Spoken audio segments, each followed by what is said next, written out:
சித்திய உடனே கேஸ் போடுங்கன்னா அவங்க யோசிப்பாங்க. அவ எப்படி கேஸ் போடுவா?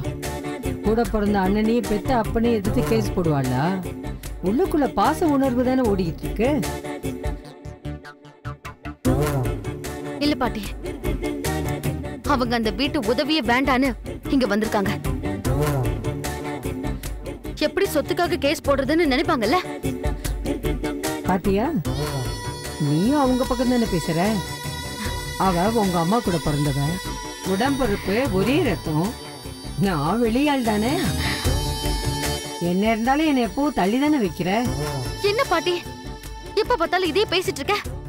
அவங்க அம்மா வழி உறவுனா நீ அப்பா வழி உறவு. தயவு செஞ்சு இப்படி பிரிச்சு பேசாத பாட்டி. நான் யாரையுமே இப்படி பிரிச்சு பார்த்ததே இல்ல. நீங்க தான் இப்படி அடிக்கடி இதை பத்தியே பேசிட்டு இருக்கீங்க. நானே நேரம் சரியில்லாம நொந்து போயிருக்கேன்.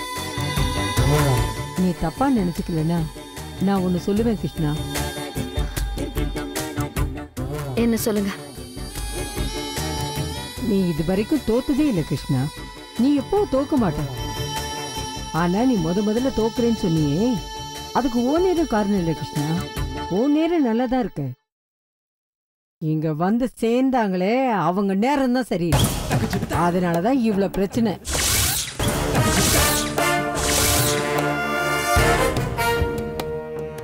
என்ன சொல்ற? இன்னுமா புரியல? உன் சித்தி வந்த நேரம் தான் உனக்கு தோல்வின்னு சொல்றேன். எப்பவும் தலை நிமிர்ந்து நடந்துட்டு இருந்த, இப்போ உன்னை தலை குனிஞ்சு உட்கார வச்சுட்டாங்க. அதெல்லாம் யாரால? எல்லாம் அவ வந்த நேரம். பாட்டி, தயவு செஞ்சு இப்படி எல்லாம் பேசாத. சித்தி காதுல விழுந்துச்சுன்னா எவ்வளவு வேதனைப்படுவாங்க.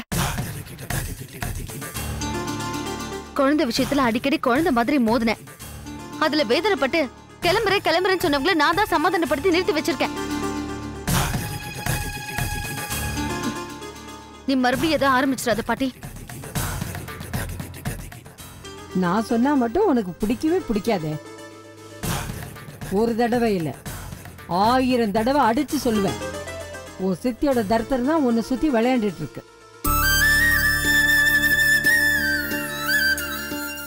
பாட்டி, வேற பேச்ச பேச மாட்டியா? இதையே கேட்கல, வேற பேசினா மட்டும் கேட்டுடுவியா? நீ கேட்கலனாலும் சொல்ற. கோடி கணக்குல பணம், வசதி, சொந்தம் எல்லாம் இருந்தும் ஏன் நாடோடி மாதிரி வீட்டை விட்டு வெளியில வர நிலைமை வந்துச்சு?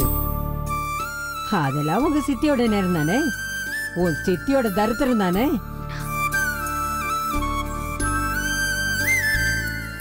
இப்ப பத்தாததுக்கு அந்த தரித்திரம் நம்ம கிட்ட அட்டை மாதிரி ஒட்டிக்கிச்சு. நம்ம நிலைமை என்ன ஆகும்னு யோசிச்சு பாத்தியா? இப்ப ஒண்ணு போய் கடைசியில ஒண்ணுமே இல்லாம போயிடுவோம். உன் நல்லதுக்கு தான் நான் சொல்றேன். தயவு செஞ்சு நான் சொல்றத கேளு. பாட்டி, புலம்பு நிறுத்துறியா?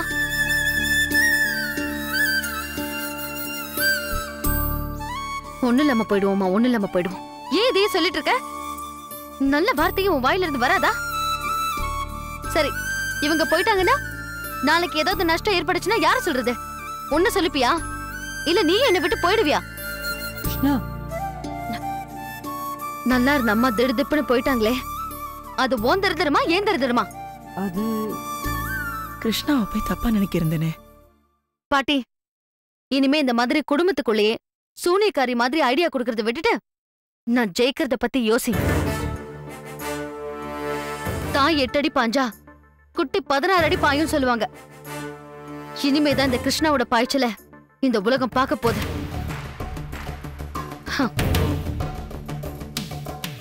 கிருஷ்ணா என்ன சொன்னாலும் ஒர்க் அவுட் ஆக மாட்டேங்குது. குழந்தைக்கு பிரச்சனை கொடுத்தா வீட்டை விட்டு போயிடுவாங்கன்னு நினைச்சேன். ஆனா கிருஷ்ணாவோட மனசுல நங்கூரம் போட்ட மாதிரி உட்காந்துருக்காங்களே. ஆனா கண்டிப்பா இவங்களை வீட்டை விட்டு வெளியில அனுப்பியே ஆகும்.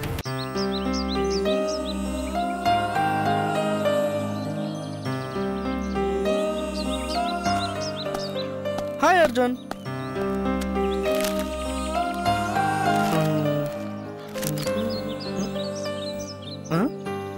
என்னண்ணே கையை பசஞ்சிட்டு இருக்க, என்னாச்சு? அதெல்லாம் ஒன்றும் இல்லைடா. ஒன்றும் இல்லையா? ஒன்றும் இல்லைன்னு வேற யாராவது சொன்னா இல்லைன்னு எடுத்துக்கலாம். ஆனா ஒரு பொண்ணை காதலிக்கிறவன் சொன்னா ஏதாவது இருக்குன்னு தானே எடுத்துக்கணும். சொல்லு, என்ன விஷயம்? டேய், நீ சொல்ற மாதிரி என் மனசு ரொம்ப குழப்பத்தில் இருக்குடா. என்ன குழப்பம்? சொல்லு. அது சொல்லுண்ணா. ஏன் காதலுக்கு பச்சை கொடி காட்ட வச்சது நீதானே? இப்ப நீ குழப்பத்துல இருக்கும்போது அதை சரி பண்ணி வைக்க வேண்டியது என் கடமை இல்லையா? சொல்லுண்ணே. அவ லவ்வே பிடிக்காதுன்னு சொல்றாடா. அப்புறம் என்ன, ஆரம்பமே ஃபுல் ஸ்டாப்பா இருக்கு. அப்புறம் எப்படா மூவ் பண்றது? அண்ணே, ஒரு வாக்கியத்தை எழுதி முடிச்சுட்டு ஃபுல் ஸ்டாப் வச்சதுக்கு அப்புறம் திரும்பவும் நாம எழுத ஆரம்பிக்கிறது இல்லையா? சரி, வேற என்ன சொன்னாங்க? வேற என்ன சொன்னா, அவளை பொண்ணு பார்க்க வந்துட்டு போனாங்களாம். அதை கேட்டோடனே மூட் அவுட் ஆயிடுச்சு, சைலண்ட் ஆயிட்டேன். சரி, பொண்ணு பார்த்துட்டு போனதுக்கு அப்புறம் என்ன சொன்னாங்க? நான் அவகிட்ட கேட்டேன், பொண்ணு பார்த்துட்டு போனாங்களே அதுக்கு நீ என்ன சொன்னேன்னு. அவள் எதுவுமே சொல்லன்னு சொன்னான். வேற என்ன சொன்னாங்க? அவள் ஒன்றுமே சொல்லடா. அவ பாட்டு கிளம்புறேன்னு சொல்லிட்டு போயிட்டே இருந்துடாடா. பின்ன போகாம அங்கேயே நின்றுட்டு இருப்பாங்களா? என்னடா சொல்ற? அண்ணே, வீட்டில் பார்த்துருக்க மாப்பிள்ளை பிடிச்சிருக்குன்னா பிடிச்சிருக்குன்னு சொன்னேன் அப்படின்னு சொல்லியிருப்பாங்க. பிடிக்கலையா, பிடிக்கலன்னு சொன்னேன் அப்படின்னு சொல்லியிருப்பாங்க. ஆனா இந்த ரெண்டுமே சொல்லாம உன்கிட்ட இந்த மாதிரி சொன்னா என்ன அர்த்தம்? என்ன அர்த்தம்? சரியான மக்கா இருக்கு அண்ணே. ஏய், ஓ, கொஞ்சம் ஓவரா போயிட்டான்ல, சாரி. சரி சரி விடு. அவங்க என்ன நினைச்சிருப்பாங்க தெரியுமா? எனக்கு பொண்ணு பார்க்க வந்ததை நீ என்ன நினைக்கிற அப்படிங்கிற வகையில் அவங்க கேட்டிருப்பாங்கன்னு நான் நினைக்கிறேன். நீ ஒண்ணுமே சொல்ல, அதான் கிளம்பி போயிருப்பாங்க. அப்படியே சொல்ற? அண்ணே, ஆம்பளைக்கு தான் டக்குன்னு தான் லவ்வ சொல்லுவாங்க. பொண்ணுங்கனாலும் அப்படியெல்லாம் சொல்லவே முடியாது. இலை மறைவு காய் மறைவா தான் சொல்லுவாங்க. நம்மளாதான் புரிஞ்சுக்கணும் அதை. என்னடா புரிஞ்சுக்க சொல்ற? அண்ணே, ஆம்பளைக்கு ஆசை மட்டும் தானே அதிகம், அதனால நம்ம உடனே வெளிப்படுத்திடுவோம். ஆனா பொண்ணுங்களுக்கு ஆசை மட்டும் இல்லை, அன்பும் அதிகம். அதனால நான் உன்னை லவ் பண்றேன்னு டைரக்டா வந்து அவங்க சொல்லவே மாட்டாங்க. இப்படி வீட்டுல மாப்பிள்ளை பாக்குறாங்க அப்படின்னு மறைமுகமா வந்து சொல்லுவாங்க. அண்ணே, பொண்ணுங்களோட சைக்காலஜியே கிட்ட வராதீங்கன்னா கிட்ட வாங்கன்னு அர்த்தம். தொட்டு தொட்டு பேசாதீங்கன்னா தொட்டு பேசேண்டான்னு அர்த்தம். அப்புறமா நான் என்ன கதையா சொல்லிக்கிட்டு இருக்கேன்? ஒரு பொண்ணு ஒரு பையன்கிட்ட தனியா பேசிக்கிட்டு இருக்கான்னா அதான் அர்த்தம். ஒரு படி மேல போய் என்ன பொண்ணு பார்க்க வந்திருக்காங்கன்னு சொன்னா கன்ஃபார்மா அது லவ் தான். ஏய், நீ சொல்றத சரி, நான் எப்படி எடுத்துக்கிறது? நம்ம ரெண்டு பேர்ல முதல்ல லவ் பண்ணது யாரு? நீதான். அப்ப நான் தானே சீனியரு. சீனியர் சொல்றதானே ஜூனியர் கேட்கணும். ஏய், நீ ரொம்ப பேசுறடா. இல்லனா நீ தான் பேச வைக்கிற. நீ ஒரு MBA, நான் ஒரு MLA.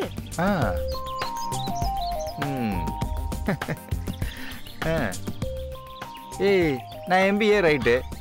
அது என்னடா MLA? நீ மாஸ்டர் ஆஃப் பிசினஸ் அட்மினிஸ்ட்ரேஷன், நான் மாஸ்டர் ஆஃப் லவ் அட்மினிஸ்ட்ரேஷன். அடேங்கப்பா, MLAவுக்கு இப்படி ஒரு விளக்கம் இருக்கா? இவ்வளவு நாள் எனக்கு தெரியாதுடா. நான் சொல்றது கேளுண்ணா. கல்யாண பேச்சையும் எடுத்துட்டாங்க. லேட் பண்ண அவங்க வீட்டில் பார்க்குற மாப்பிள்ளைய கல்யாணம் பண்ணிட்டு போய்கிட்டே இருப்பாங்க. ஏய், என்னடா இப்படி பயமுத்துற? அண்ணே, எந்த விஷயத்துலையும் கொஞ்சம் பயந்தாதான் தீவிரமா போராடுவோம். அப்பதான் வெற்றியும் கிடைக்கும். லேட் பண்ணாத. லேட் பண்ணான்னு வச்சுக்கோ, இளவு காத்த கிளி ஆயிடுவேன். அப்புறம் சொல்லத்தான் நினைக்கிறேன் சிவகுமார் மாதிரி நீ ஆயிடுவ. ஏய், உடனே உன் லவ்வ சொல்லிருமா. ஏய், அது அவ்வளோ ஈஸி இல்லடா. ஏய், அவளை பார்க்குற வரையும் நான் தைரியமா தான்டா இருக்கேன். அவ ஃபேஸை பார்த்த உடனே அவ்வளோதான்டா, எல்லாமே மறந்து போயிடுறேன்டா. ஏய், அப்படியே சுத்தமா பிளாங்க் ஆயிடுதுடா. அதான் லவ் சைக்காலஜி. ஒருத்தன் நாட்டுக்கு கூட தலைவனா இருக்கலாம், ஆனா அவன் விரும்புற பொண்ணுகிட்ட லவ் சொல்லணும்னா கஷ்டம்தான். நீ ஒண்ணு பண்றியா? என்ன? அவங்கள மீட் பண்ணும்போது அவங்களுக்கு தெரியாமையே எனக்கு ஒரு ரிங் கொடு. நான் கவிதை மலையா பொழியிறேன், அதை அப்படியே அவங்க மேல பொழிஞ்சு நினையவை. உன் மனசு அது மூலியமா சொல்லிடலாம். என்ன இது நல்ல ஐடியாவே இருக்கே. ஓகே, எப்படியெல்லாம் ஐடியா கொடுக்குறான், ஒரு தேங்க்ஸ் கூட சொல்லிய. தேங்க்யூ. பரவாயில்ல பரவாயில்ல. இது பரவாயில்ல பரவாயில்லையா? உனக்கு ரொம்ப வாய் ரொம்ப.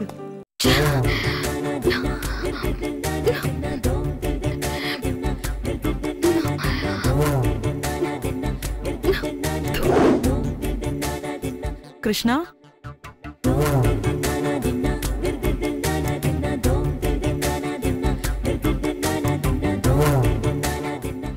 என்னவ சாப்பிடாம குள்ளாம அப்படியே உட்கார்ந்துட்டு இருக்கா? கிருஷ்ணா, கிருஷ்ணா, சொல்லுங்க சித்தி. ஏதாவது பிரச்சனையா?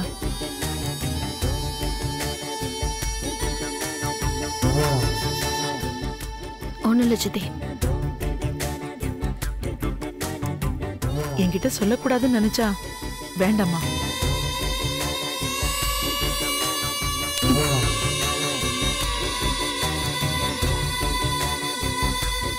நான் உனக்கு ஒரு தாய் ஸ்தானத்துல இருக்கேன், அதனால நீ எல்லாத்தையும் என்கிட்ட சொல்லுவேன் நம்பிதான் நான் உன்னை கேட்டேன். கிருஷ்ணா, கிருஷ்ணா, என்னாச்சு கிருஷ்ணா?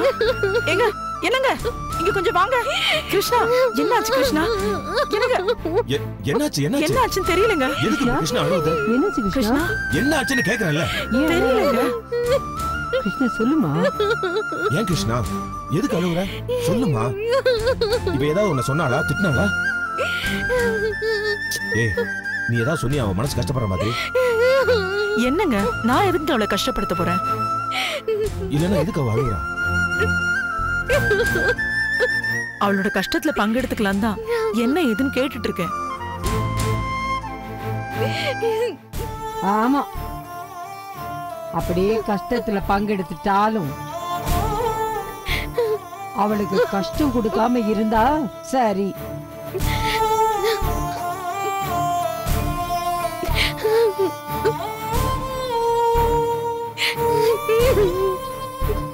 இப்ப நாங்க என்ன கஷ்டத்தை கொடுத்துட்டோம்? இவங்க வாய்க்கு வந்தபடி எல்லாம் பேசிட்டு இருக்காங்க. இவங்களை கொஞ்சம் சும்மா இருக்க சொல்லு கிருஷ்ணா. கிருஷ்ணா என்ன கேக்குறது? நானே கேக்குறேன். நாங்க இந்த வீட்டுக்கு வந்ததுல இருந்து உங்களுக்கு கொஞ்சம் கூட எங்களை பிடிக்கல. நாங்க இந்த வீட்டுல இருக்கிறது உங்களுக்கு பிடிக்கலன்னா சொல்லுங்க, நாங்க இப்பவே வீட்டை விட்டு போயிடுறோம். தேவையில்லாம பேசி இப்படி டென்ஷன் பண்ணிக்கிட்டு இருக்காதீங்க. நான் என்ன டென்ஷன் பண்ணேன்? இவளாலதான் இப்ப கிருஷ்ணா அழுதுட்டு இருக்கா. சொன்ன கோவம் பொத்துட்டு வந்துமே. நான் ஏன் அழுறேன்னு உங்க எல்லாருக்கும் தெரியணும்ல. நான் தோத்துட்டேன். நான் தோத்துட்டேன் சித்தி, தோத்துட்டேன். என் முகத்தை பார்க்க எனக்கு அசிங்கமா இருக்கு. ஐயோ கிருஷ்ணா, என்ன பண்றீங்க? ஐயோ சும்மா இருமா. உங்களுக்கே தெரியும் எங்க அம்மா யார்கிட்டயும் தோத்ததே இல்ல. ஆனா நான் ராஜேஸ்வரியோட பொண்ணு. நான் தோத்துட்டேன்னு இந்த ஊரே என்ன கேவலமா பேசுமே சித்தி. என்னம்மா நடந்தது? யார்கிட்ட நீ தோத்துட்ட? அம்மா பேர்ல முதல்ல நான் வாங்கின இடத்த விக்கிற நிலைமைக்கு வந்துருச்சு சித்தப்பா. அதை என்னால தாங்கிக்க முடியல. அது தோத்ததுக்கு சமம் தானே. அதை என்னால ஜீர்ணிச்சுக்கவே முடியல. கிருஷ்ணா, அதையே நினைச்சுக்கிட்டு இருந்தா எப்படிமா? ஆனா இதுக்கெல்லாம் ஒரு முடிவு எடுக்கிறேன்.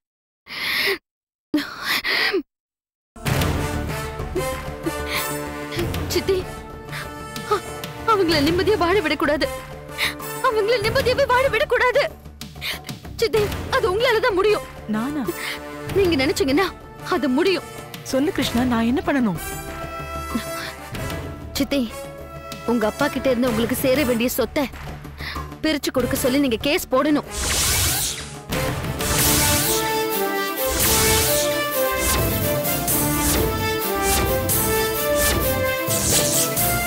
என்ன சித்தி யோசிக்கிறீங்க? என்னம்மா சொல்ற? நாங்களே அவங்க காசு பணம் வேணாம்னு சொல்லி தூக்கி போட்டுட்டு தான் இங்க வந்திருக்கிறோம். இப்ப நீ திருப்பி அதையே கேட்க சொன்னா என்னமா இருக்கும்? அப்போ உங்க சைடு தான் நீங்க யோசிக்கிறீங்க. அவங்க நல்லா இருக்கணும்னு நினைக்கிறீங்கல்ல?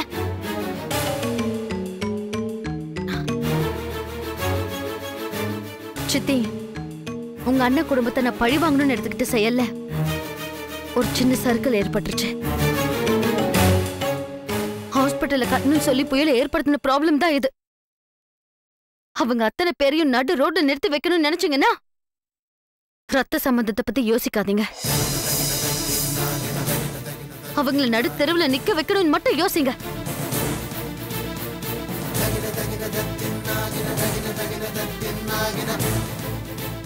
கண்டிப்பா அவங்கள ஒரு வழி பண்ணிடலாம் சித்தப்பா. அதுக்காக சொத்தை பிரிச்சு வாங்கணுமாமா? அதுல என்ன தப்பு இருக்கு சித்தப்பா? நம்ம உரிமையை தானே கேக்குறோம்.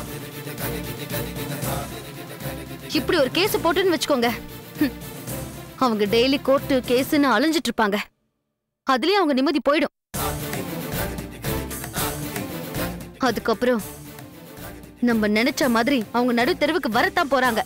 நீ ஒன்னும் கவலைப்படாத கிருஷ்ணா, நிச்சயமா நீ அதை செய்வ.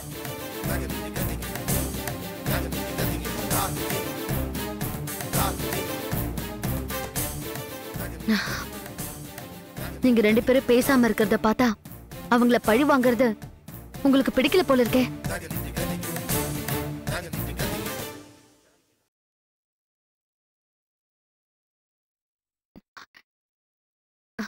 பரவாயில்ல, வேண்டாம் சித்தி. யாரு மேலயும் எனக்காக கேஸ் போட வேண்டாம். நான் அப்பவே நினைச்சேன். கிருஷ்ணா, இவங்கெல்லாம் ராம் வீட்டுல சண்டை போட்டுட்டு இங்க வரல. இவங்க இங்க வந்த பிளான் என்ன தெரியுமா? இங்க என்ன நடக்குதோ அதை அப்படியே பார்த்துக்கிட்டு அவங்க கிட்ட சொல்றதுக்காக தான் இங்க இருக்காங்க.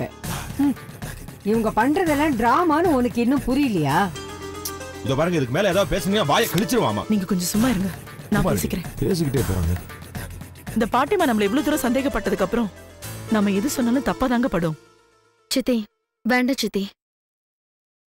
எனக்காக யாரும் யார் மேலயும் கேஸ் போட வேண்டாம். இந்த விஷயத்தை இதோட விட்டுடுங்க. இல்ல கிருஷ்ணா, நீ நினைச்ச மாதிரியே செய்வோம். அதுக்கு எங்களுக்கு சம்மதம் தான். நீ என்ன செய்யணும்னு சொல்றியோ அதுக்கு நாங்க முழு ஒத்துழைப்பு தரோம். பாட்டிக்காக நீங்க இதை சொல்லலையே. முழு மனசோட தானே ஒத்துக்கிறீங்க. எங்களுக்கு எல்லாமே இனிமே நீதான் முடிவு பண்ணிட்டு வந்துட்டோம். இனிமே நாமளா அவங்களா தான் பார்க்கணும். நீ வக்கீலுக்கு முதல்ல ஃபோன் பண்ணு. தேங்க்யூ சித்தி.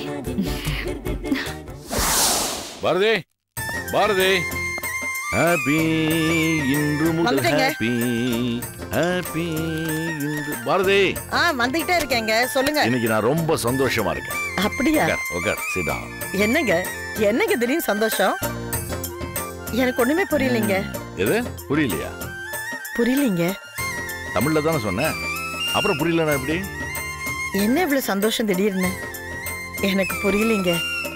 எல்லாமே திடீர்னு தான் நடக்குது.